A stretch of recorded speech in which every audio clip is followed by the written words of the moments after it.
तो स्टार्ट है आपका फिर से लेसन की रिविजन। आज हम पढ़ेंगे क्या, सेकंड चैप्टर का, जिसका नाम है कोशिका विज्ञान। ठीक है, ये थोड़ा सा लंबा होगा, ध्यान से देखिएगा। ठीक है, तो काफ़ी जल्दी से इसको खत्म करते हैं, फिनिश करते हैं। ठीक है, तो फर्स्ट पढ़ रहा है कि याद रखना कोशिका विज्ञान को कहते हैं कि अंग्रेजी में, तो अंग्रेजी में बोलते हैं इसको साइटोलॉजी, CYTOLOGY, साइटोलॉजी यानी कि कोशिका विज्ञान, जिसमें क्या करते हैं, कोशिका के बारे में अध्ययन करते हैं। फर्स्ट पढ़ते हैं कि जीव द्रव, कोशिका का पार्ट एक होता है जीव द्रव। जीव द्रव आखिर है क्या, इसका कंटेंट देखते हैं। तो जीव द्रव को पहले याद रखना कि नामकरण किसने करा, तो जीव द्रव का नामकरण करा है पुरकिंजे ने। पहला क्वेश्चन आपसे आएगा, जीव द्रव का नामकरण किसने, पुरकिंजे ने करा। सेकंड नाम क्या याद रखना है कि जीव द्रव को अंग्रेजी में क्या बोलते हैं, इसको बोलते हैं प्रोटोप्लाज्म। प्रोटोप्लाज्म बोलेंगे। ये जीवन का क्या है, एक भौतिक आधार है।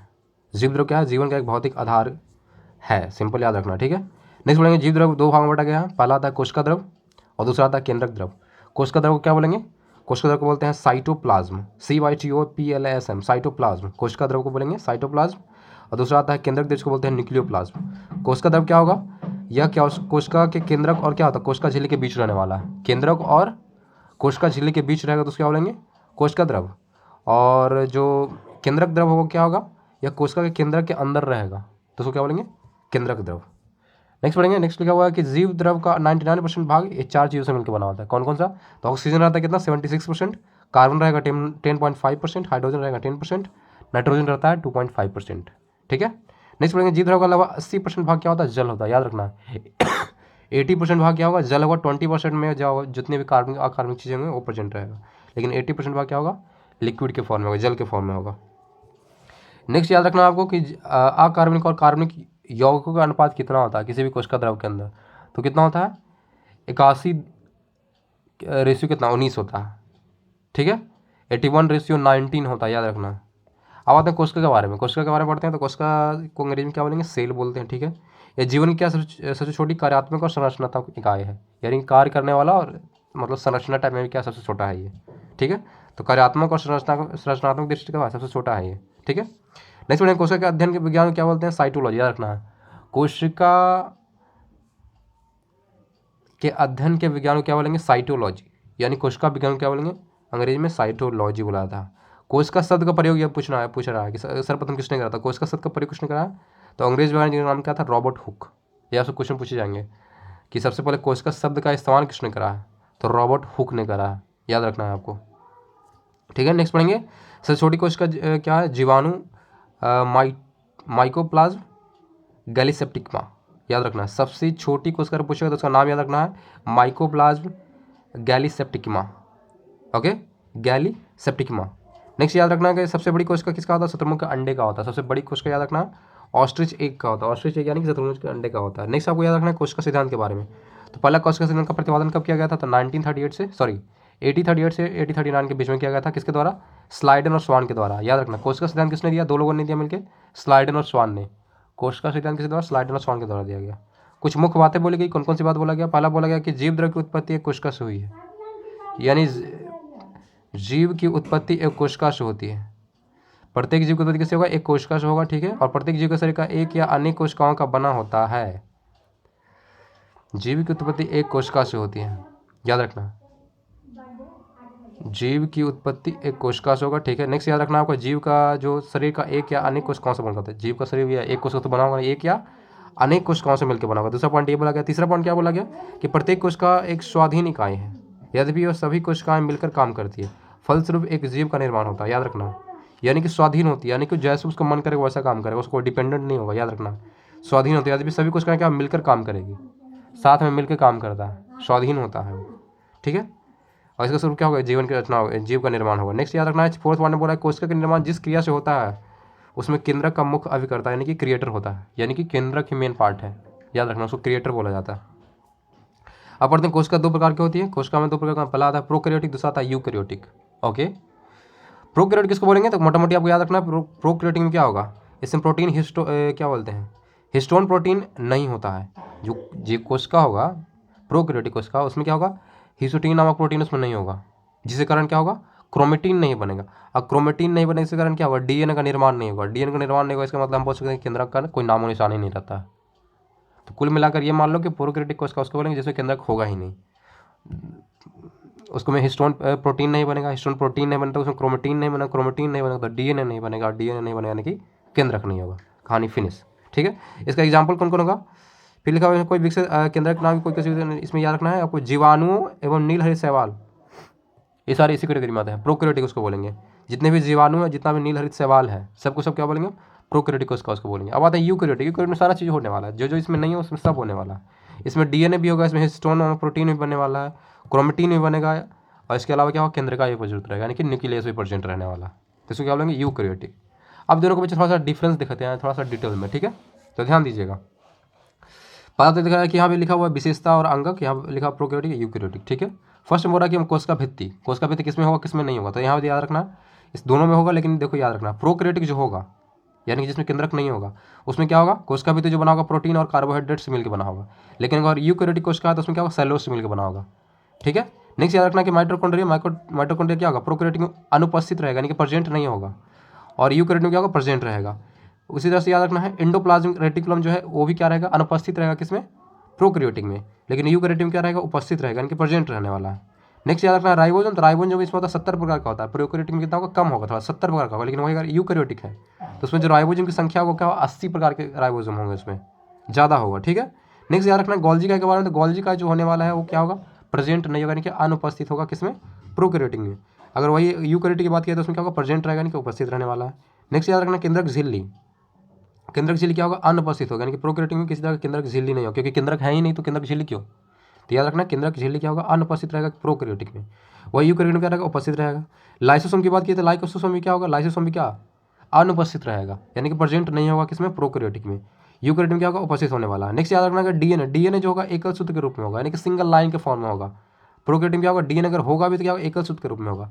और यहाँ पे पूरा पूर्ण विकसित होगा, दोहरे सूत्र के रूप में, यानी कि डम हेलिक्स मॉडल होगा, मतलब डबल टाइप का होगा। ठीक है, पूर्ण विकसित क्या होगा? दोहरे सूत्र के रूप में होने वाला है। नेक्स्ट याद रखना, देखो यहाँ मैंने आपको गलत पढ़ा दिया है कि डीएनए नहीं होता, इसमें डीएनए होगा, लेकिन यहाँ क्या लिखा हुआ? केवल डीएनए का सूत्र ही गुणसूत्र के रूप में पड़ा रहता है, यानी कि डीएनए का एक लाइन ही जो होता है एज ए गुणसूत्र काम करता है, यानी कि सिंगल होगा, डबल नहीं होगा, सिंपल एक डीएनए होने वाला है प्रोकैरियोटिक में। लेकिन यूकैरियोटिक में क्या होगा? डीएनए काफ़ी ज़्यादा होने वाला है, डबल होगा, डबल हेलिक्स की तरह होगा। ठीक है, याद रखना। इसमें हिस्टोन और प्रोटीन नहीं बनेगा, क्रोमेटिन नहीं बनेगा, क्रोमेटिन नहीं बने तो केंद्रक नहीं होगा, लेकिन डीएनए जो होगा एकल सूत्र का होगा। ठीक है, ध्यान देना। नेक्स्ट पढ़ेंगे क्या? कशाभिका के बारे में। कशाभिका के बारे में बोल रहा है कि केवल एक तंतु का होता है। कशाभिका में क्या होगा? केवल एक तंतु होगा। लेकिन अगर वो यूकैरियोटिक है तो उसमें क्या होगा? 11 तंतु रहने वाले हैं, याद रखो, या 11 तंतु रहेगा अगर यूकैरियोटिक है तो। नेक्स्ट पढ़ते हैं केंद्रिका। तो केंद्रिका तो पता होना चाहिए आपको, प्रोकैरियोटिक में क्या होगा? अनुपस्थित रहने वाला है, केंद्रिका होगा ही नहीं। इसमें क्या होगा? केंद्रिका प्रेजेंट रहने वाला है, यानी कि होगा। नेक्स्ट पढ़ते हैं सेंट्रियोल। सेंट्रियोल की बात की तो सेंट्रियोल क्या होगा? ये भी क्या होगा? प्रोकैरियोटिक में अनुपस्थित रहेगा, यूकैरियोटिक में प्रेजेंट रहेगा। श्वसन की बात की तो श्वसन जो होगा दो तरह से होता है, देखो, प्रोकैरियोटिक में जो होगा प्लाज्मा झिल्ली के द्वारा होगा, लेकिन वही बात किया जाएगा यूकैरियोटिक में, तो यूकैरियोटिक में जो होता है माइटोकॉन्ड्रिया के द्वारा होता है। यूकैरियोटिक रहा तो उसमें श्वसन किससे होगा? माइटोकॉन्ड्रिया से होगा, लेकिन प्रोकैरियोटिक किससे होगा? प्लाज्मा झिल्ली के द्वारा होगा। नेक्स्ट पढ़ते हैं लिंग प्रजनन। लिंग प्रजनन क्या होगा? नहीं पाया जाता, किसमें? प्रोकैरियोटिक में नहीं पाया जाता, याद रखना, प्रोकैरियोटिक में नहीं पाया जाता, और इसमें लिंग प्रजनन पाया जाएगा। प्रकाश संश्लेषण की बात की तो प्रकाश संश्लेषण जो होगा थाइलेकाइड से होता है, थाइलेकाइड में होता है, याद रखना, थाइलेकाइड में होगा प्रकाश संश्लेषण, किसमें? प्रोकैरियोटिक में थाइलेकाइड में होता है। लेकिन वही बात किया जाए यूकैरियोटिक में तो ये होता है क्लोरोप्लास्ट में होता है, क्लोरोप्लास्ट। ठीक है, नेक्स्ट याद रखना कोशिका विभाजन। तो कोशिका विभाजन जो होगा अर्धसूत्री प्रकार का होता है, लेकिन वही बात किया जाए यूकैरियोटिक में, तो यूकैरियोटिक में जो होगा अर्धसूत्री भी होगा, साथ में समसूत्री प्रकार का भी, यानी दोनों तरह का होगा, अर्धसूत्री भी और समसूत्री भी। तो ये था दोनों के जो डिफरेंस, यानी कि अंतर। अब नेक्स्ट पॉइंट पढ़ते हैं कोशिका का मुख्य भाग, कौन कौन से मेन पार्ट्स हैं कोशिका के, वो ध्यान देंगे। मेन पार्ट्स ऑफ सेल, तो कोशिका का मेन भाग कौन है? पहला आता है कोशिका भित्ति, सबको पता होगा कोशिका भित्ति कौन है? सेल वॉल जिसको बोलते हैं।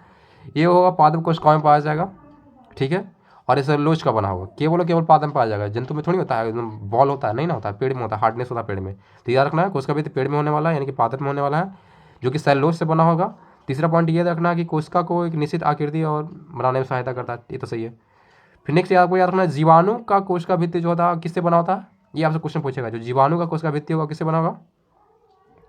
पेप्टिडोग्लाइकेन से बना होगा, पेप्टिडोग्लाइकेन से बना होगा, पेप्टिडोग्लाइकेन से बना होगा किसका कोशिका भित्ति? जीवाणु का, अंग्रेजी में बोलते हैं इसको बैक्टीरिया। ठीक है, नेक्स्ट पढ़ेंगे कोशिका झिल्ली। कोशिका झिल्ली के बारे में कि सेल मेम्ब्रेन से बोलेंगे अंग्रेजी में।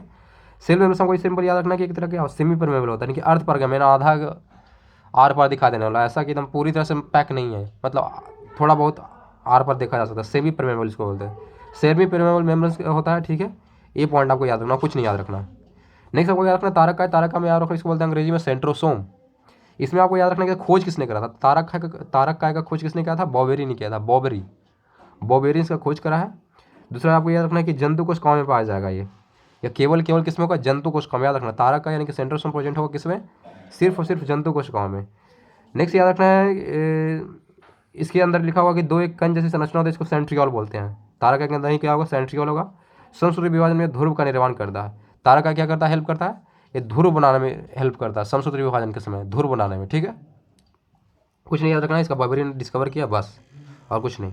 देखिए चौथा पॉइंट क्या बोल रहा है, अंतः प्रदव्य जालिका, जिसको बोलते हैं इंग्लिश में एंडोप्लाज्मिक रेटिकुलम, अंतः प्रदव्य जालिका। इसमें क्या बोल रहा है, इसमें ये बोल रहा है,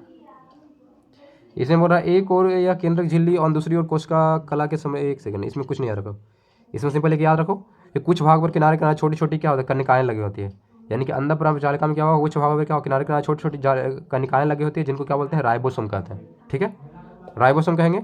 और एंडोप्लाज्मिक रेटिकुलम का मुख्य कार्य जो क्या होता है, वसाओं और प्रोटीन का संचरण यानी कि ट्रांसपोर्टेशन करना।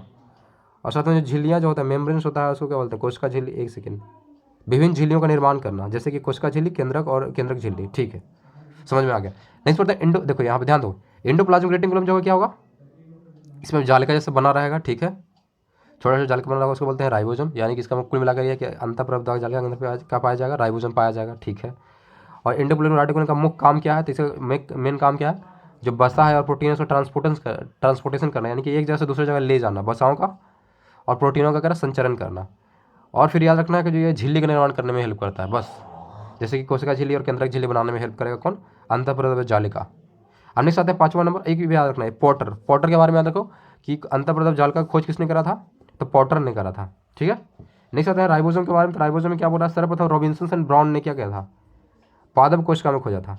याद रखना है, सर्वप्रथम रॉबिन्सन एंड ब्राउन दो लोगों ने मिलकर क्या करा था, 1953 में। याद रखना 1953 में इन्होंने क्या करा था, पादप कोशिका में खोजा था।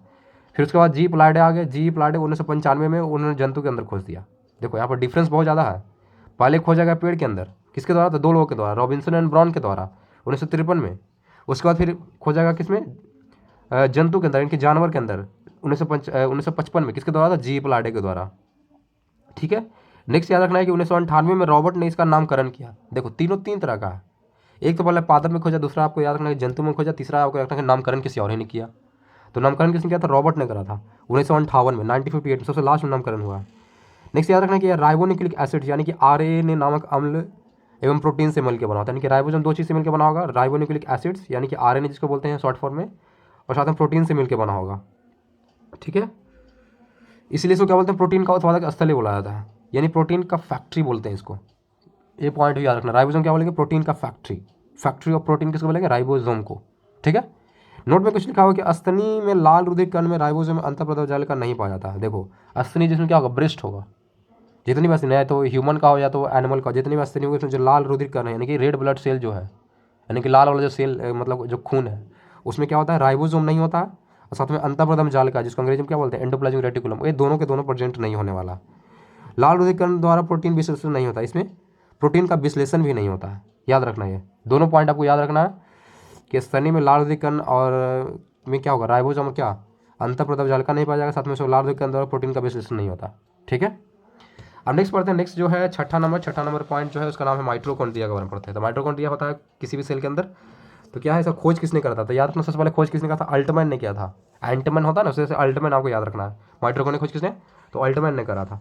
कब किया था, तो 1886 में करा था, 1886 में करा था। बेंडा ने इसका नामकरण किया। देखो खोजा किसी और ने, नामकरण किसने करा, नामकरण किया है बेंडा ने, इसका नाम माइटोकॉन्ड्रिया बेंडा ने। कोशिका श्वसन स्थल है, कोशिका क्या है, एक तरह कोशिका क्या है, श्वसन स्थल है। माइटोकॉन्ड्रिया क्या बोलते हैं, श्वसन स्थल, यानी कि ये सांस लेने की जगह है ये। नेक्स्ट याद रखना है आपको क्या कि ऊर्जायुक्त कार्बनिक पदार्थों का ऑक्सीकरण माइटोकॉन्ड्रिया में होता है। यानी जितने भी कार्बनिक पदार्थ हैं जिसमें ऊर्जा प्रेजेंट है, उसका ऑक्सीडेशन जो होगा कहाँ होगा, माइटोकॉन्ड्रिया के अंदर ही होता है।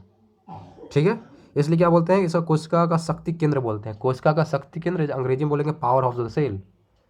Power house of the cell किसको बोलेंगे, माइटोकॉन्ड्रिया को बोलेंगे। क्यों बोलेंगे, क्योंकि इसमें ऊर्जायुक्त कार्बनिक पदार्थों क्या होता है, ऑक्सीडेशन होता है, यानी कि ऑक्सीकरण होता है, इसीलिए बोलते हैं। साथ में इसमें याद रखना है कि इसमें यूकैरियोटिक कोशिकाओं के भीतर प्रोकैरियोटिक कोशिका माना जाता है, यानी कि जितने भी यूकैरियोटिक कोशिका है उसके अंदर एज ए इसको ट्रीट किया था कि एक तरह का प्रोकैरियोटिक कोशिका है, इसको पूरे माइटोकॉन्ड्रिया का मान लिया जाता है, एक तरह का कोशिका ही मान लिया था, प्रोकैरियोटिक कोशिका मान लिया जाता है।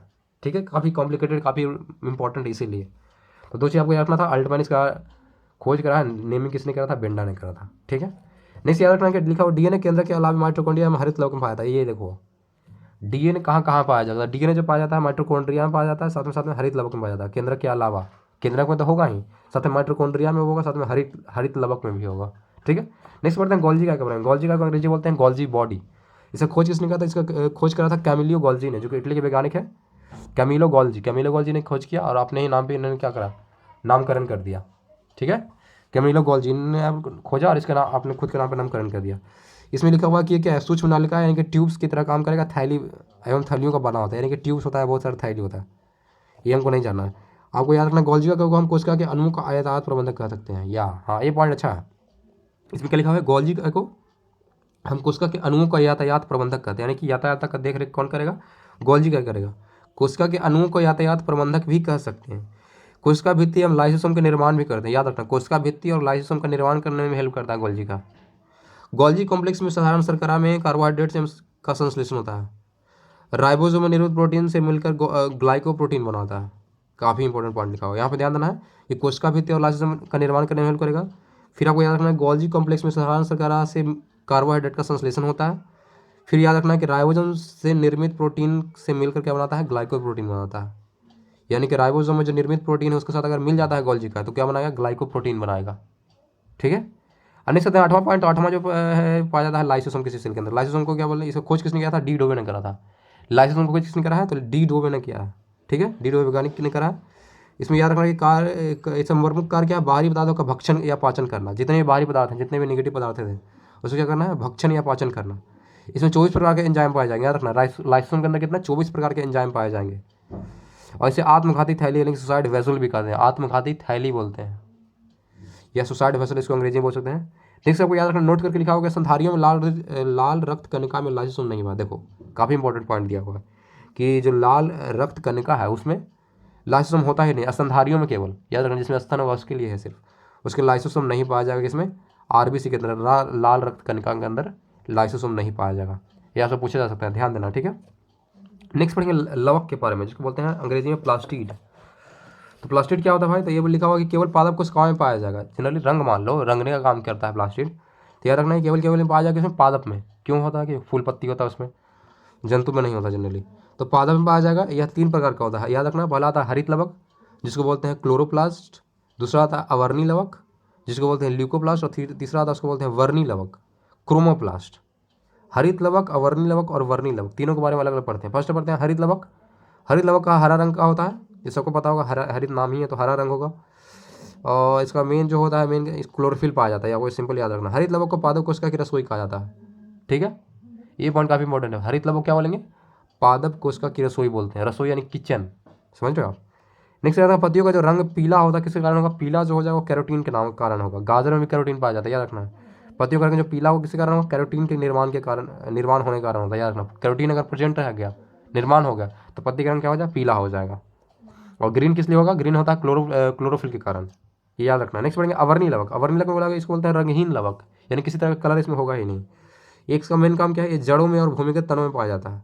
ये भोज्य पदार्थों को संग्रहण करने में हेल्प करता है, यानी कि जमा करने में। जैसे गाजर वगैरह है तो क्या होता है, जैसे भोज्य पदार्थ जमा होता है जड़ के अंदर, तो क्लिमा क्या करता है, जड़ों में या भूमिगत तनों में पाया जाएगा ये।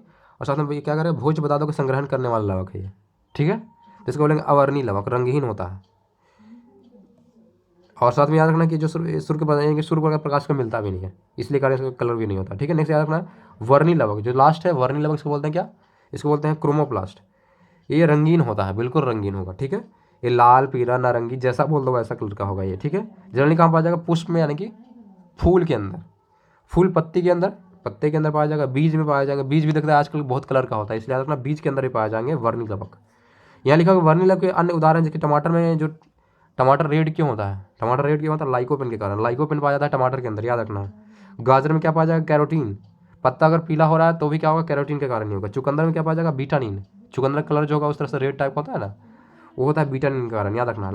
टमाटर में लाइकोपिन, गाजर में कैरोटीन और चुकंदर में बीटानिन। अब 10वां पॉइंट आता है, 10वां जो पाया जाएगा, 10वां पॉइंट किसी भी सेल के अंदर, उसका नाम होता है वॉक्यूल्स। इसको बोलते हैं हिंदी में रसधानी। तो रसधानी क्या है भाई, तो रसधानी में आपको याद रखना कि निर्जीव रचना, यानी कि जैसे नाखून होता है ना, निर्जीव, उसी तरह से क्या होता है वॉक्यूल्स यानी रस्तानी क्या होता है निर्जीव रचना है, ठीक है। जंतु कोशिका में यह अनेक और बहुत छोटी होती है। अगर जंतु कोशिका है तो बहुत सारा होगा छोटा छोटा, लेकिन अगर पादप कोशिका है तो कम संख्या में होगा लेकिन बड़ा बड़ा होगा। बस इतना ही याद रखना है।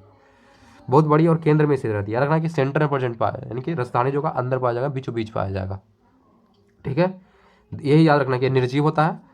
फिर याद रखना जंतु में छोटा छोटा होगा बहुत सारा होगा, लेकिन अगर पादप की बात की जाए तो पेड़ पौधे में क्या होगा बड़ा होगा लेकिन कम संख्या में होगा। अब आते हैं 11 पॉइंट में। 11 नंबर बोल रहा है केंद्रक के बारे में, जो काफ़ी इंपॉर्टेंट है किसी भी सेल के लिए। सबसे इंपॉर्टेंट पार्ट है न्यूक्लियस। न्यूक्लियस के बाद क्या होता है, ये लिखा हुआ क्या कि यह कोशिका का सबसे प्रमुख अंग है, बिल्कुल प्रमुख अंग है।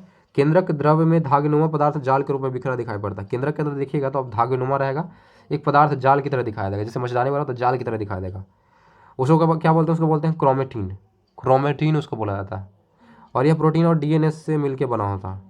प्रोटीन और डीएनए, डीएनए को क्या बोलते हैं, डीएनए को फुल फॉर्म अगर पूछेगा तो याद रखना है इसको बोलते हैं डीऑक्सी राइबोन्यूक्लिक एसिड्स। प्रोटीन और डीएनए से मिलकर बना होगा क्रोमेटिन्स, ठीक है। नेक्स्ट आपको याद रखना है गुणसूत्र, इसको बोलते हैं क्रोमोसोम बोलेंगे अंग्रेजी में, ठीक है।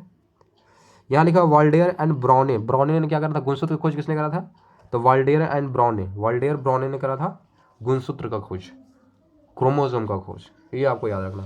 आगे पॉइंट पढ़ते हैं, कुछ पॉइंट है क्रोमोसोम के बारे में कि कौन कितना जोड़ा कितने पाया जाएगा, ये आपको याद रखना होगा। मानव में पाए जाते हैं 23 जोड़ा, यानी कि 46 पाए जाएंगे गुणसूत्र।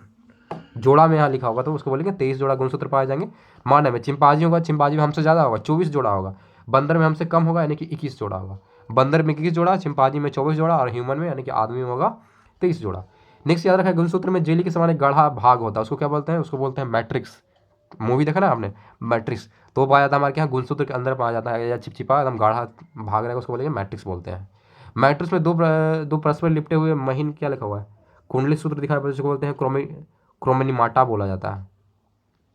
लिपटा हुआ मतलब कुंडली जैसा दिखा है उसको क्रोमी सिंपल आपको याद रखना है, इसमें कोई ज़्यादा इंपॉर्टेंट नहीं है। क्रोमिनिमाटा बोला जाता है, ठीक है। प्रत्येक क्रोमिनाटा एक क्या लिखा हुआ है, एक अर्ध गुणसूत्र कहलाता है, ओके, उसको बोलते हैं क्रोमेटिड बोला जाता है, ठीक है।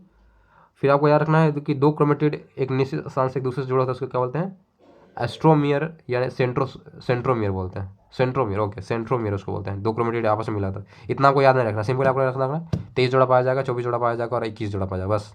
और जो चिपचिपा भाग उसको मैट्रिक्स बोलेंगे, बस, उससे ज़्यादा कुछ नहीं चाहिए। नेक्स्ट पढ़ते हैं, आपको बारे में लिखा हुआ केंद्र का न्यूक्लियस क्या लिखा हुआ, राइबोसोम के लिए आरएनए का संश्लेषण होता है। हाँ, न्यूक्लियस के अंदर लिखा हुआ कि न्यूक्लियस में क्या होता है, राइबोसोम क्या होता है, आरएनए का संश्लेषण होता है।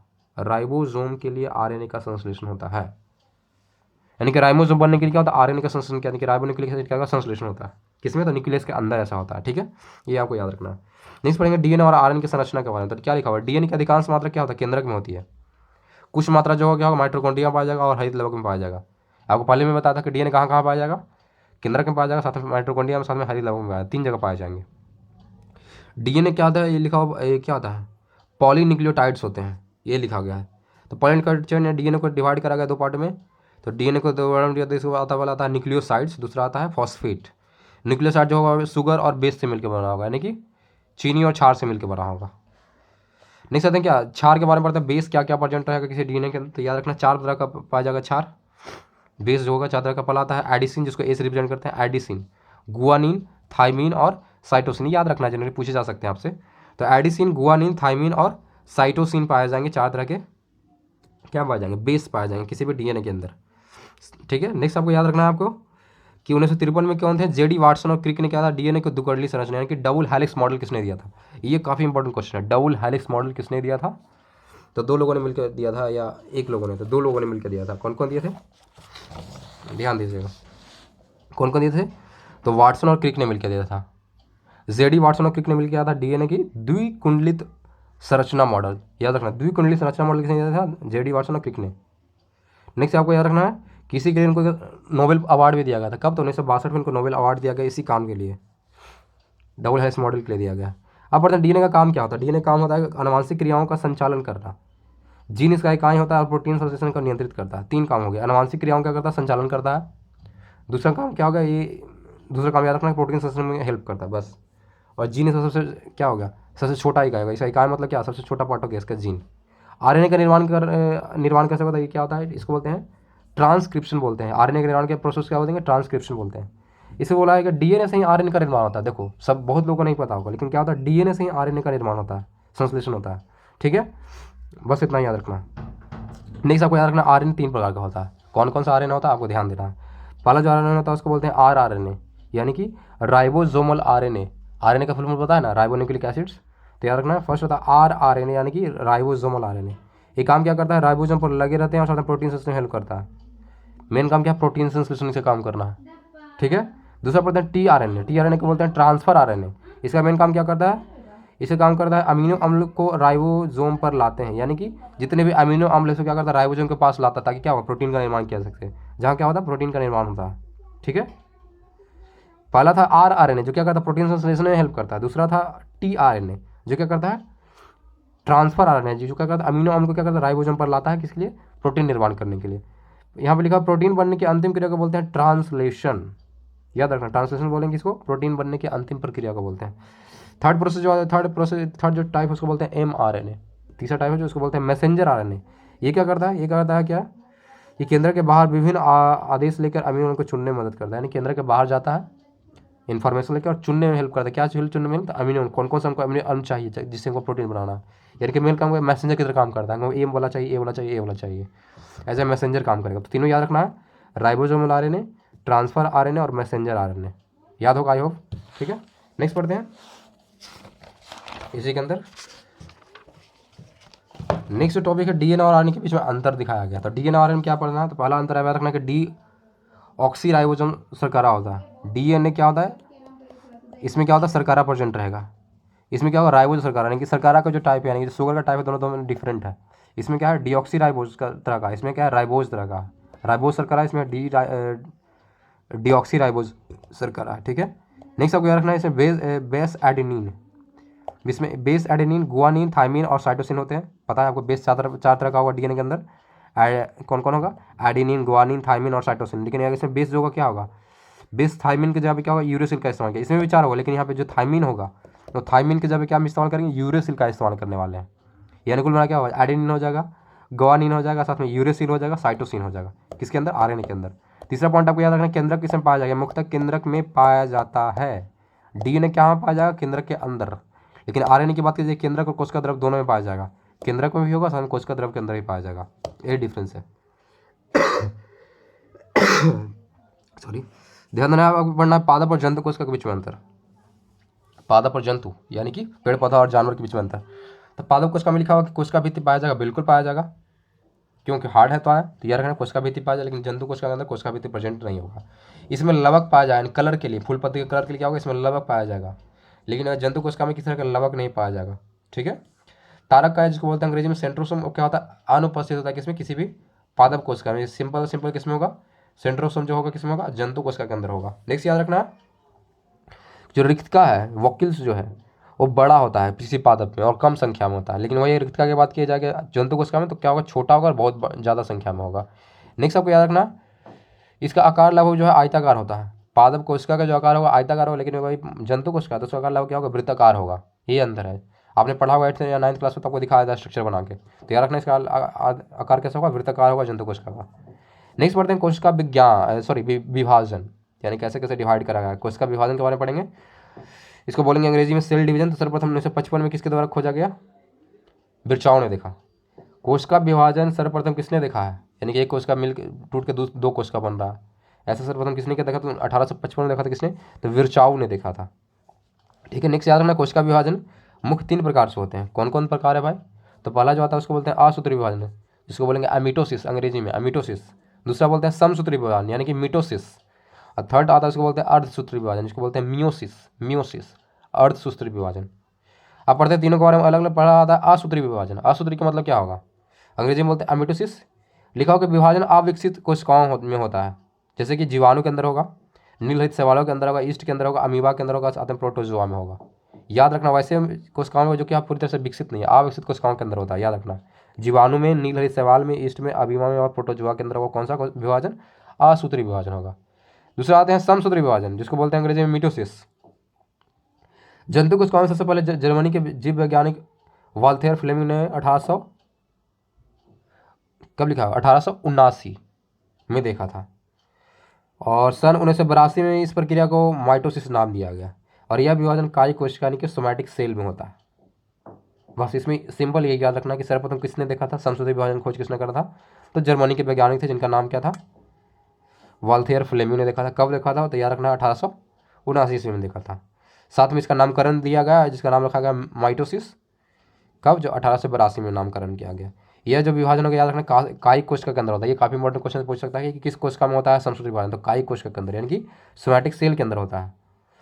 अब देखो इस अध्ययन को सुविधा के लिए 5 भागों में डिवाइड है, 5 चरण में होता है। जो विभाजन होगा समसूत्री विभाजन 5 चरण में होगा। पहला आता है अंतरावस्था जिसको बोलते हैं इंटरफेज, फिर उसके बाद आता है पूर्वावस्था जिसको बोलते हैं प्रोफेज, फिर आता है मध्यावस्था को बोलते हैं मेटाफेज, उसके बाद आता है पार्श्वावस्था जिसको बोलते हैं एनाफेज, और जो लास्ट स्टेज होता है उसको बोलते हैं अंत्यावस्था जिसको बोलते हैं टेलोफेज। ठीक है, ये पांचों को याद रख सकते हैं, ज़्यादा पूछना नहीं, याद रखना। पहला आता है अंतरावस्था, पूर्वावस्था, मध्यावस्था, पश्चावस्था और अंत्यावस्था। नेक्स्ट लिखा जनक कोशिका यानी कि पेरेंट सेल 2 शक्ति यानी कि डॉटर सेल का निर्माण करती है। यानी समसूत्री विभाजन क्या होगा, टूट जाएगा आपस में और 2 अलग अलग बनाएगा, यानी कि एक पेरेंट सेल होगा क्या बनाएगा, 2 डॉटर सेल बनाएगा। और फिर याद रखना कि गुणसूत्र की संख्या क्या होगा, जनक कोशिका यानी कि पेरेंट सेल के बराबर ही होता है। याद रखना, जैसे 23 जोड़ा है ह्यूमन में तो डिवाइड होकर 23 ही जोड़ा बनाएगा सेल में, याद रखना। फिर लिखा हुआ 5वां अवस्था एनाफेज सबसे छोटी। हाँ, ये आपसे पूछा जा सकता है कि समसूत्री विभाजन की सबसे छोटी अवस्था कौन सा होगा। समसूत्री विभाजन की सबसे छोटी अवस्था जो होता है उसको बोलते हैं पांचवा अवस्था, एनाफेज। जैसे सेकंड लास्ट उसी को बोलते हैं क्या, सबसे छोटी अवस्था बोलते हैं। लगभग मात्र 2 से 3 मिनट में समाप्त हो जाता है, याद रखना। हाँ, समसूत्री विभाजन सबसे छोटी जो अवस्था होगा वो याद रखना कौन सा, तो होगा पाश्चावस्था, एनाफेज। बस यही पॉइंट आपको याद रखना किसमें, समसूत्री विभाजन में। और नेक्स्ट आता है अर्धसूत्री विभाजन जिसको बोलते हैं मियोसिस। इसका खोज किसने किया था, फॉर्मर एंड मोरे ने किया था, 1905 ईस्वी में करा था। और इसका नामकरण किया मियोसिस यानी कि नेमिंग करा फॉर्मर एंड मोरे ने। देखो यहाँ पे अंतर है, आपको ध्यान देना, इसका नामकरण किसी और ने करा लेकिन ये खोज किसने और ने करा था। फॉर्मर एंड मोरे ने सिर्फ इसका नामकरण किया था 1905 में। मियोसिस अर्धसूत्री विभाजन का नामकरण सिर्फ किया है कि उसने फॉर्मर एंड मोरे ने, 2 लोगों ने मिलकर किया, लेकिन इसका विभाजन का खोज किसने करा है, तो वीजमैन ने करा है, वीजमैन ने। और विस्तृत अध्ययन किसने करा, देखो 3 लोगों का यहाँ पे हिस्सेदारी है। पहला था फॉर्मर एंड मोरे जिन्होंने क्या करा, नामकरण किया मियोसिस। दूसरा आते हैं इसका खोज करने वाले जिनका नाम है वीजमैन। और तीसरा एक टपक गया जिनका नाम है स्ट्रॉसबर्गर। स्ट्रॉसबर्गर ने क्या करा, विस्तृत अध्ययन किया, डिप्ली इनका अध्ययन किया, तो उसका किसे श्रेय जाता है, उनको जाता है स्ट्रॉसबर्गर को जाता है। यह विभाजन क्या होता है, जनन कोशिकाओं में होता है, यानी कि जो प्रोडक्शन करेगा उसी के अंदर हो सकता है अर्धसूत्री विभाजन, जैसे कि हम लोग हैं, ह्यूमन के अंदर हो सकता है, ये जो जनन कर सकता है उसके अंदर होता है। इसमें याद रखना 2 चरण में होता है, अर्धसूत्री 1 और अर्धसूत्री 2। जैसे अर्धसूत्री विभाजन हुआ ना, इसका 2 फेज होगा। इसमें कौन कौन सा है, देखो यहाँ पे अर्धसूत्री विभाजन क्या है, गुणसूत्र की संख्या आधी रह जाती है, इसलिए क्या बोलते हैं, इसको बोलते हैं न्यूनकारी विभाजन। याद रखना, अगर अर्धसूत्री विभाजन 1 होगा इसमें क्या होगा, गुणसूत्र आधा रह जाएगा। जैसे 46 होता है तो गुणसूत्र की संख्या इसमें क्या हो जाएगा, आधा रह जाएगा कि 23 ही रह जाएगा। इसको बोलते हैं रिडक्शन डिवीजन, उसको बोला जाता है इस प्रोसेस को। अर्धसूत्री 1 को क्या बोलेंगे, रिडक्शन डिवीजन, यानी घट रहा है, इसलिए इसका नाम रखा गया रिडक्शन डिवीजन, यानी कि न्यूनकारी विभाजन उसको बोलते हैं। दूसरा याद रखना कि अर्धसूत्री प्रथम विभाजन में 4 अवस्थाएं होती है। जो पहला फेज होगा उसमें 4 प्रोसेस होगा, पहला था प्रोफेज, मेटाफेज, एनाफेज और टेलोफेज।